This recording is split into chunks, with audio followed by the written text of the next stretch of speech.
Hemm bżonn ngħinu lil dawk fil-bżonn filwaqt li ngħallmu lit-tfal biex jitilgħu nies solidali. Dan kien kliem il-President ta' Malta Mary Louise Colleiro Preka waqt it-tnedija tal-kampanja mit-tfal b'solidarjetà, waħda mill-kampanji li jsiru bi preparazzjonijiet tal-instrina fejn tqasmu diversi piggy banks. Il-famuż karus li sar sinonimu ma' dan iż-żmien tas-sena.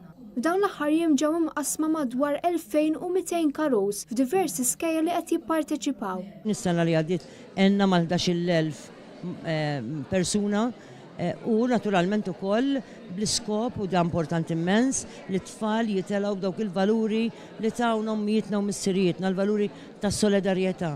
Tul din l-inizjattiva, it-tfal se jkunu qegħdin imħeġġa biex jagħtu mill-ftit li għandhom lil tfal bħalhom li huma inqas ix-xurtjati minnhom. Minkejja l-ammont kbir ta' flus li s-sena wara sena jinġabru, il-President ta' Malta saħqet li dawn qatt ma jkunu biżżejjed.